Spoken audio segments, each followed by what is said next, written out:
Hello and welcome to Unleashed, the show that explores how to thrive as an independent professional. I'm your host, Will Bachman, and I'm excited to be here today with Adam Roosevelt, who is a cybersecurity consultant. And Adam, welcome to the show. I really appreciate it. Thank you for having me, Will. I'm happy to be here with you. So Adam, you got your start in cyber in the military, right? Talk to me a little bit about that experience and where you went with the military and what kind of work you were doing. Sure, Will. So started about 9 years ago for me in the U.S. military. Signed up active duty. Started at 17. So I was one of the young teenagers that just go straight into the U.S. military and started my IT cyber career profession. I went through a certain regimen of training. There's a center of excellence in Fort Gordon. I was trained there by the U.S. military, going through all of the different cybersecurity and IT elements for training. So offensive, defensive, architecture, policy, and just a lot of technology that the U.S. military would use here in the United States and as well as in the war zone.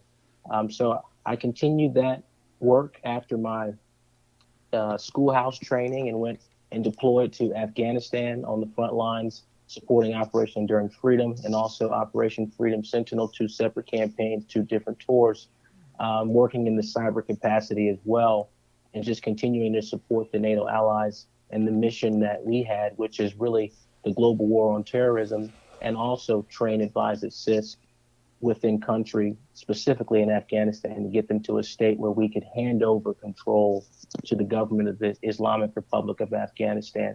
So that's my military career from peacetime and wartime, but I've been very trained in terms of the in-depth cybersecurity work that the U.S. military would use to secure their networks as well as go after adversaries.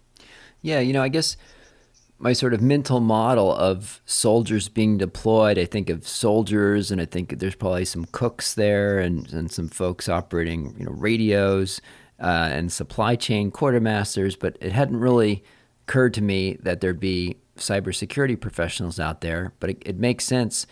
Talk to me about where were you kind of deployed and what sorts of things you were doing for the military there. Is it kind of at the headquarters base camp, you're making sure all the routers are set up properly, or you're like out in the field making sure that no one is hacking in while the soldiers are out, in the field? What was that work like?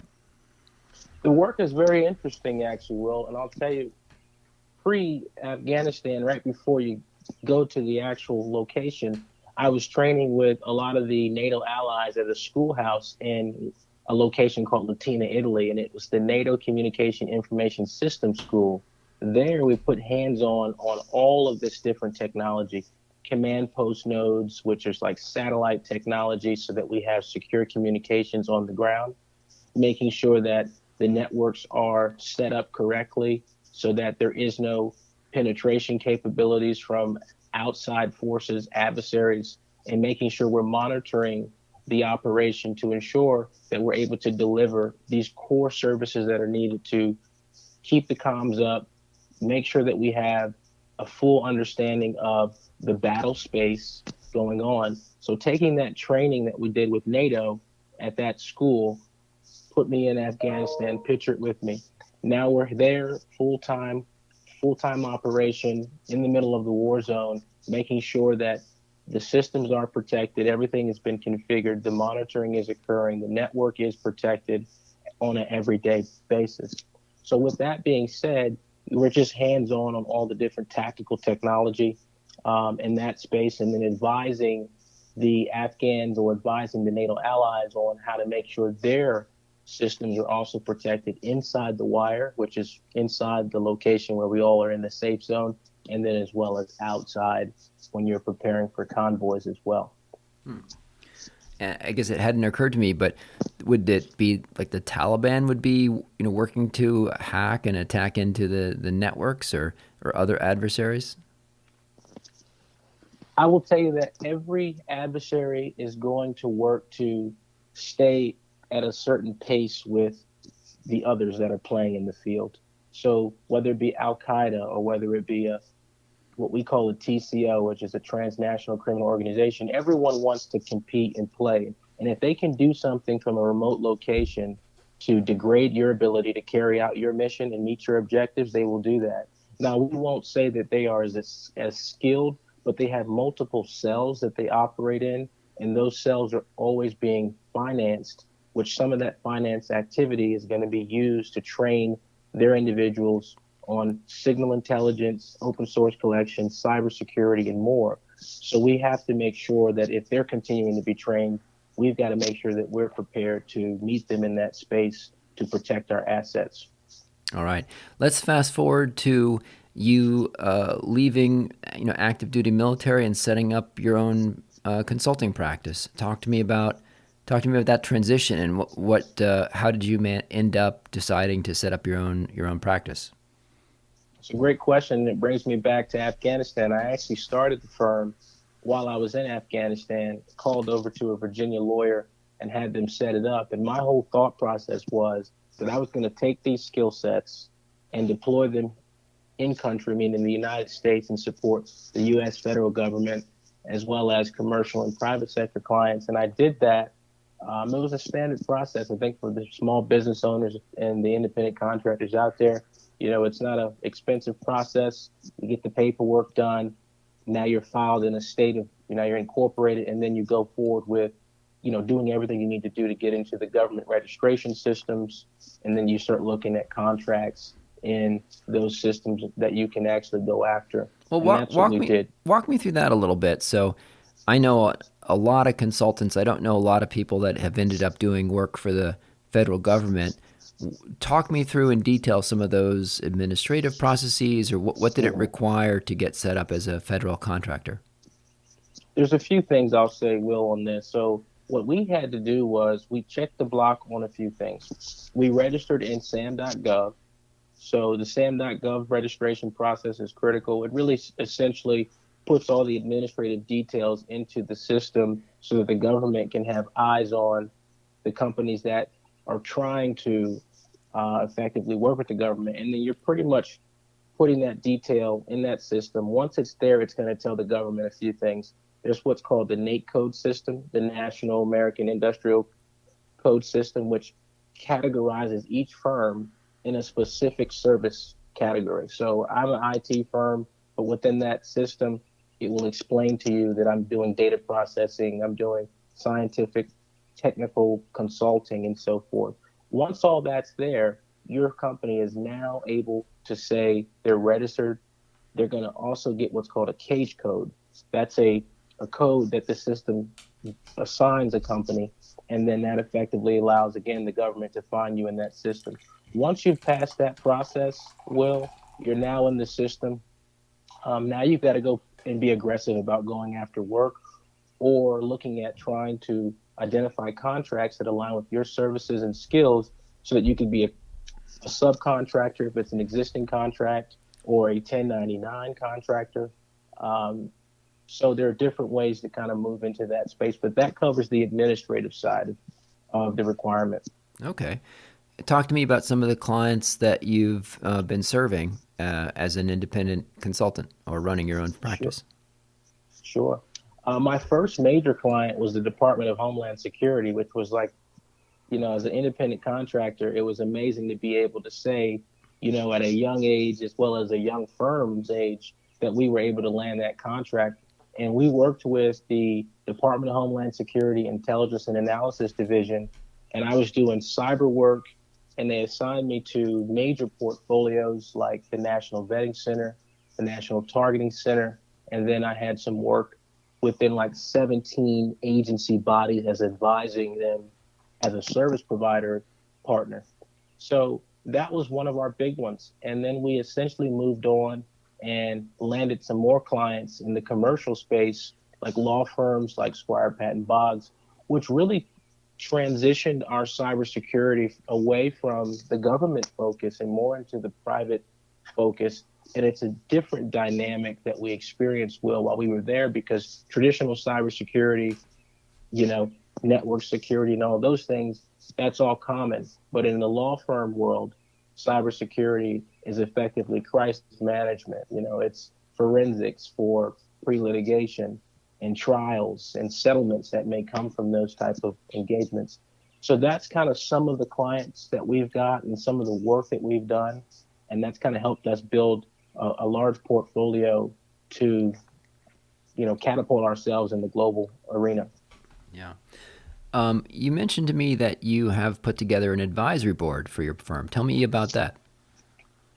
The advisory board is a very interesting focus of mine, and I understood as an independent consultant at the time that it's very difficult to compete in what we call a monopolistic environment where there's so many consultants, there's so many clients, there's so many people out there, and it's so difficult for an independent consultant to be effective because the brands are not known. So I aligned myself with some of the key players in the cyber arena, in the political arena, and some folks that have got a lot of experience as well as brand recognition throughout the space. So I was very successful in building a partnership with Ridge Global, which is owned by Governor Tom Ridge, who was the first Secretary of Homeland Security, served under George Bush. I was successful with reaching out to law enforcement partners like Richard Kendall, who is involved in a lot of the law enforcement equities and so forth. And I thought this would be a way for us to continue our brand. And then furthermore, we continued to engage other strategic partners. We worked with John Rutledge, who's over the Safanad Fund. He's working in the investment committee. So we're diversifying our connections and our ability to advise partners. We reached out to folks in South Africa. We worked with Naranja Naidu, who is tied in the Middle East very deeply and could help us. And then we even were successful with some more interesting partnerships, like with Mr. James Keys, who was the CEO of Fresh and Easy and was also known, I think, to the viewers as the CEO of Blockbuster and 7-Eleven. Why is this relevant, though? Is because we need to diversify our round table.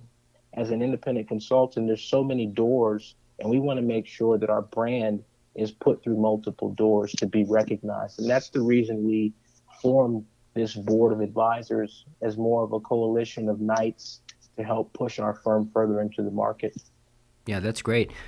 And what sort of, can you talk a little bit about the arrangement with the advisors? Is it, do they, like, you meet once a quarter, or do they help make introductions to potential clients? Like, what role do they play? Sure. So we have what's like considered to be a high tier of selected individuals that we just named off there. And really, I'm the chief business developer. So because they have, and I think this would be useful for the folks that would be listening, is because they have such large corporations and they've got so much going on, my team, my core operations team that does business development, would be doing the on the front line work.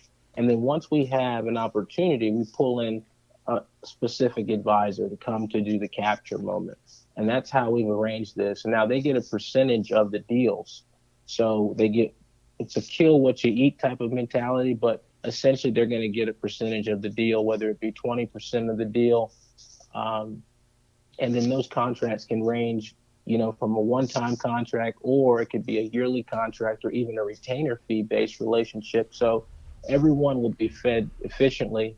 And then we also created what's called an incentive program. So if they bring me a piece of business, they're going to get a higher margin percentage, and then we'll work it with our operations team. And what will happen is that every contract that stems from that one introduction, we're going to pay them for each of those contracts ongoing.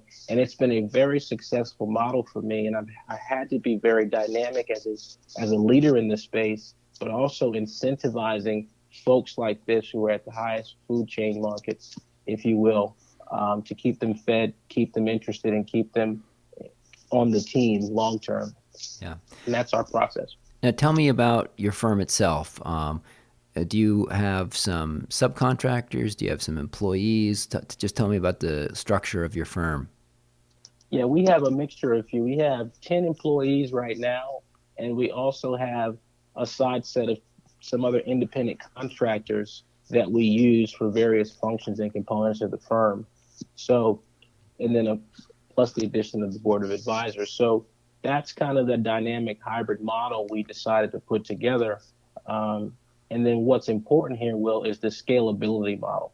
So we had to be lean and agile to survive. So that's our focus. But at the same time, we also needed to be able to scale and touch globally. And that's the reason we adopted a coalition of the board of advisors to be able to service any of those requests that come in from anywhere around the world. Wait, so let me see if I'm doing the math correctly here. You said you started this whole adventure about 9 years ago when you joined the military, when you were 17. So if I do the math, 17 plus 9, that's 26. So you're 26 years old and you've got a firm with 10 employees and a bunch of subcontractors. That's pretty impressive. 28, Will. My math, it might be my math actually. All So right. Okay. 28 going on 29 in April. All right. Fantastic. Well, congratulations. This is really quite incredible story that you're putting together. Talk to me about some of the private sector work. I'd like to explore, the types of services you offer a little bit more specifically. So, let's say you're Sure. working with, you said you work with some law firms. Give me some examples of specific services that you're providing. Okay, sure. I will redact on the go, but I will give you some of the high levels. So, for example, there are elements of a law firm that are well understood for mostly the practice areas. So, focusing on the practice areas, government investigations and white collar crime. What do they care about? They care about due diligence checks. We've been also asked to do asset search and recovery. So, let me give you an example. There was an individual who stole $12 million dollars in a country outside of the United States. That individual left his host country and came to the United States, and let's just say Wisconsin. Um, the individuals that he stole money from was an actual bank. That bank wanted to pursue individual X and reached out to law firm to support them with potential litigation activity. That law firm essentially reached out to us to give us the grand picture. But the requirement is and was to effectively locate this individual. We need to get him down to a specific location. Then, from the location piece, there could be a conversation of serving him, so a process server request if they were able to pull that off. But before that, they wanted to gather details about his assets, his finances. So, what did our firm do? Our firm was responsible for locating assets, not just within his particular realm of operation, but also with his family. A lot of people like to hide assets with kids and wives and brothers. So we were able to do the due diligence check to provide the full picture of where his finances were, where he may have been trying to covertly hide finances. And we provided a full asset search and recovery service for the law firm. That's one example of some of the work we do in the due diligence space. And then there's other work that would entail cybersecurity. So, cybersecurity crisis, second story here, I'll end it pretty quick, but I'll give you the high level is that law firm had a client that had just recently been hacked. And the unfortunate situation was there was a ransomware attack. They were looking for $12 million dollars or more that needed to be deposited into a Bitcoin wallet, and law firm says, hey, we have a trusted vendor who can carry out such payment, if you will. But before that, they actually did have a cybersecurity service company, but they were not allowed to, within their policies, execute ransomware negotiations. So we specialize in compliance, obviously, because you can't just execute anything in terms of the ransomware negotiation without having a deep understanding of that, advising them on the insurance, and then also making sure that one, we give them the full threat if they were to comply or if they didn't comply. And we also provided them an option to coordinate with law enforcement, Interpol, with our resources and contacts. So long story short, we were a trusted provider to them, providing a variety of different options. But we effectively could negotiate, get the coins uploaded into the Bitcoin wallet, encrypt the information, verify that the data was actually returned. And they normally do it in a phase sequence. So you do a payment first, and then they'll give you kind of 30% of your data back. We verify the data, and then we continue to execute ransomware transaction in terms of the negotiation. But that's two stories of some very in-depth things that our firm specializes in. So we're a crisis management partner in most cases, but we can also provide your traditional everyday normal things like due diligence, compliance, and investigations. Wow. Um, I mean, I'd love to hear two or three more examples. Those are both like really fascinating Sure. uh, things to be working on. Give me some other examples. Yeah, sure. I'll give you some failed projects that, based on what we were asked to do, we decided not to do it. Once we got a name in the special space, your name kind of gets around pretty quick, and people think that you can perform things that are impossible. Okay. We had a situation somewhere around the world in the globe that required an extraction. So, because of our military background, because of our global reach, because we are the folks that you can read about in terms of ex NSA special forces, there are people out there who believe that we'll be able to execute. Now, I think it was possible, but the problem is the risk exposure. The problem is the compliance. The problem is the the entire legal regulatory element that we still have to abide by. So they had required an extraction of a very high level individual who was unfortunately in a government position and essentially, well, here, it was a very delicate situation. We unfortunately were not able to execute. It was within our wheelhouse, but we had to make sure we didn't put our company at risk. That's another example. Now, I'll give you one last one that might be interesting to you, and it was in the banking slash venture capital space. And there are corporations out there who are working with individuals across the globe. And they're so interested in the due diligence aspects because some people put together a very beautiful portfolio online and on paper. And now with this pandemic, it's very difficult to tell if they're telling the truth. So the VC organization reached out to their law firm yet again. Law firm reached out to us to conduct due diligence on their entire C-suite to effectively make sure that everything checked out. And that included specific areas, Will. So it's interesting. Some things are different in Switzerland as they would probably be in Africa. We had to carry out a due diligence check on multiple locations. So, and then compile that report and effectively provide that to the client. And one last story, Will, I think you'd like this. Our team was responsible for collecting information for uh, the, intelli- the intelligence equities for election security.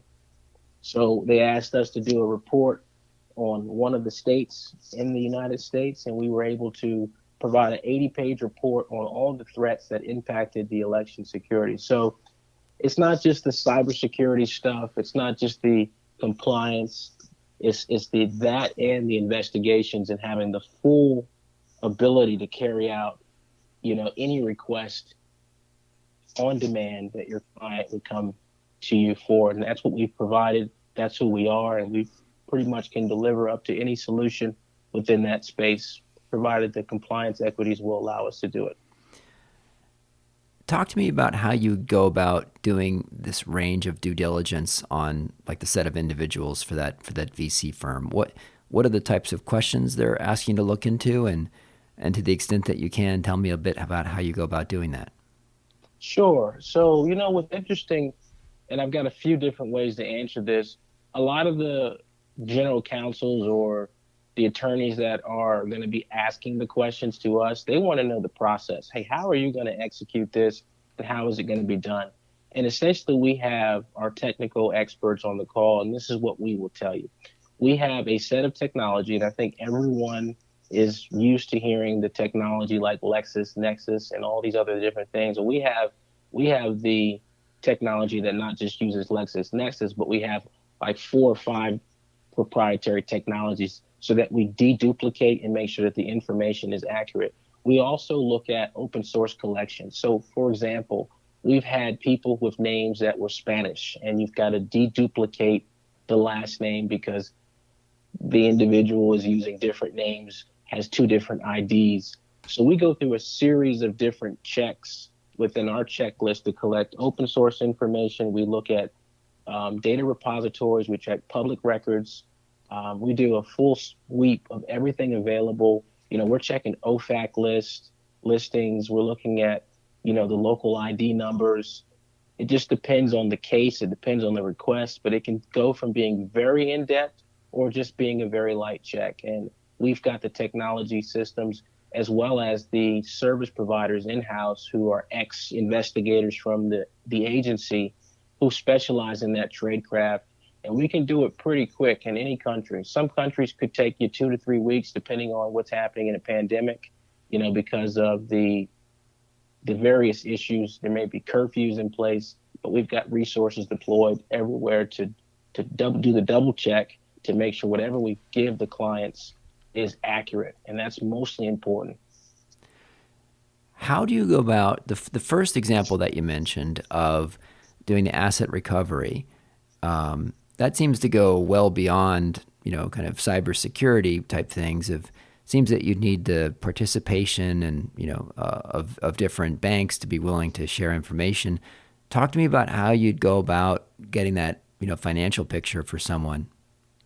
Mm-hmm. Yeah, we had a case that goes back to 2008, and effectively we had to have the authorization. And one of the ways you can get authorization essentially could be through a law firm, And what we did was we were assigned the e-discovery element, for example. So we were able to use our tools within that scope of compliance to trace out likely activity in terms of where the money might be, verifying sources, consolidating that information, and effectively putting that into a report for the legal team. And being very careful and selective in my words, obviously, because it's very difficult to explain it when you're having to redact the information. But we were given the authority to do an investigation that allowed us to compile the information around it. Now, the asset search, because you got two parts, the asset search piece is important. So a lot of things maybe people don't know about, or assets can be hidden in vehicles, art.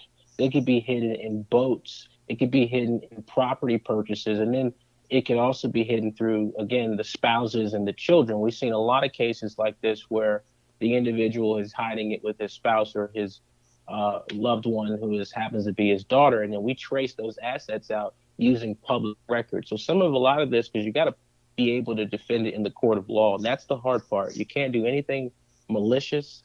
You can't do anything that would be a compromise to integrity, because you can't use that in litigation. So that's the search piece. And then the recovery piece is, you could do that through a settlement, because obviously the information is going to be presented. And the case that we were supporting, it actually is interesting because we uncovered embezzlement up to, I think, $300 million. And then the settlement that ended somewhere around $80 million once it went through the whole legal matter was concluded. So a very interesting time, but we have some very interesting use cases, and I can share that with you when we get an NDA, of course, but I'll give you the use case example of that as well. Yeah. Now, so you've got this cybersecurity background. It sounds like your team has a mix of different skills. Talk to me about some of the other types of profiles of team members in your firm. Okay, sure. So we got some interesting folks. So, Will, we got Steve Kohler, and Kohler's an interesting individual. Just kind of in plain talk, he's that corporate executive who really knows how to see the bigger picture and specializes in communicating that to C-suite executives who may not understand cyber, who may not understand investigations and corporate compliance. And he has been tapped by the former governor to effectively be that person that can actually articulate that at a very senior level. And I think his communication capability, given his background, is one of his most strongest capabilities amongst his entire experience. Richard Kendall is law enforcement. Richard knows every single person in terms of the attorneys, the Department of Justice. He's got a very large portfolio and has been on the front lines with DEA, FBI, ICE, Secret Service, the Marshals, And he really commands the authority within the legal space and as well as the law enforcement space, you know, specializing in risk mitigation and threat assessments, investigations, and crisis communications. So he's a very big asset to our firm and is a gray beard. You know, we need to have those, I think, around us as a young firm so that we can have people in the room who have seniority in the space, but also have the authority in the space. I'll talk about John Rutledge. You know, John Rutledge is what we call our Rothschild's brother. And I'll tell you because he's been involved in the investment and finance for so long, and now he's the chief investment strategist at Safanad. Safanad is the largest investment fund in Saudi Arabia. It's massive. But his experience going back to the Reagan era, he was actually the architect of the Reagan economic plan in 1980. You know, so he did a lot of work in and out of the Reagan era, the Bush White House on tax policy, and now he's globally known as one of these very important individuals who's contributing in the space, you know, on the financial services side. Naranjan Naidu, very connected. His father actually worked for back in South Africa for, trying to remember the name here, Will. Uh, I'll get back to it, but he's very connected in the Middle East. Has been doing this for a while. His family is well known in South Africa, and they go back a century essentially. And his skills is he's a commodity trader. He really understands the commodities. He understands everything in terms of how to move a commodity, finance a commodity. He's been involved with the Zawawi family, very powerful, like the founders of Oman. I mean, these are the type of individuals that, you know, you to have in your cabinet really gives you in-depth insight into the world. And then I'll talk about James Keys. You know, James, his background is phenomenal. You know, CEO of Blockbuster and 7-Eleven. I think we've all rented a movie once or twice in our time. And his experience as standing up one of the most successful chains in the country is amazing in itself. Think of the lessons learned, the advice that he could give you if you really wanted to build a conglomerate. And we've been able to partner with James on that.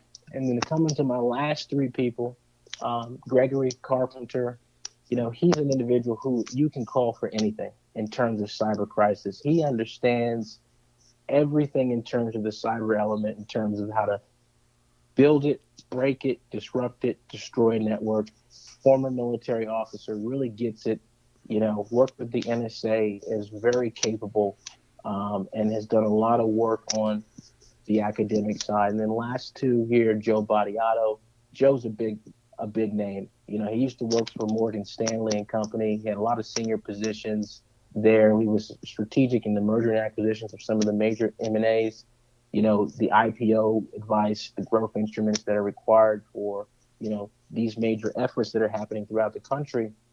And, you know, those are very important elements to have in our firm when we're advising clients who just need to hear the experts speak to it to make them feel at home. And then lastly, Ike Brennan, he and I actually work a lot together outside of just the conversation here, but really in the political space. And we have done a lot of work, you know, in the economic conversation. And he used to work and support, you know, God bless rest his soul, John McCain, and he was working as his senior economic advisor or senior economist while John McCain was still with us. So that's kind of the panel. Let me go back to Naranjan one last time. It was the president of South Africa that everybody knows. Are you familiar? I forget his name myself. Yeah, Mandela. Oh, right, Mandela. Yeah, of course. Nelson Mandela. So I'll leave it lastly to say that his family served Nelson Mandela, and he served Nelson Mandela and was asked to go to Dubai and represent Nelson Mandela there. So his family, the Naidu family, is a household name in South Africa. They were pushed out, but they are still very well known and very powerful. So those are the things that we saw as key elements for our success long term. And again, as an independent contractor, I had to be dynamic. I had to think outside the box. and I built this coalition of knights. And I think these are the people that will bring me into the space today as well as in the future. Yeah, that's amazing. And what about some of the employees of your firm? Talk to me about the kind of talent that you've recruited. Traditional experts, to carry out a lot of the in-house functions. So from a marketing perspective, we got some really good people on our team that are doing marketing for us. And that's the boring stuff, I think, for the folks who understand or don't understand, but it's making sure our marketing documentation is great. I've got this designer who, Sonali, she's a fantastic designer and marketing genius who really understands how to put together the infographics and pull the information together to get us a one pager and push it out to market pretty quick. I've got, your traditional CFO who's 20 years in the game, who really understands, the tax elements and all the changes that are going on in the laws that are impacting the country and how to make sure we recover cost from all the money spent. We've got our vice president who's former military as well and served 15 years and has a tremendous background in force structures and making sure we are aligned in our visions and seeing the alignment with the U.S. military for our service sets and making sure we deploy the national security solutions. We've got a political consultant internal to the team as well, just so that we have an understanding of the landscape of each country and, how the things work in terms of courtesy and communications and protocols. So that kind of covers some of the things that we do, but traditionally, like every other organization, we have someone in place to support executing your traditional roles. So whether it be marketing, whether it be accounting, human resources, crisis management, and then obviously you got to have your lawyer, which we've got 3. This is amazing. What a story. So, Adam, tell me and share with listeners where can people go online to find out more about your work? Sure. So online, we've got a presence. Our website is www.arintlconsulting. So that's ARINTL, the word consulting.com, and we'll be there. All of our information is there. On the social media world, we've got quite a bit of a footprint. On LinkedIn, you can just type in AR International Consulting, will come up. You can type in my name. On Instagram, you simply just type in Adam Roosevelt Official. You'll find my information there. And I think we're upward at about 16,000 followers on LinkedIn, and I think we're at somewhere between 13,000 followers on Instagram. So we're just continuing to connect with the market, be a thought leader. But those are the locations where you can find me. And also everybody's on Facebook. So you just type in AR International Consulting and you'll find us there as well. Fantastic. Well, we will include those links in the show notes. Adam, this was fascinating hearing about your practice. Congratulations on building a growing firm. It's really quite a story. Thanks so much for joining today. Thank you. I appreciate it.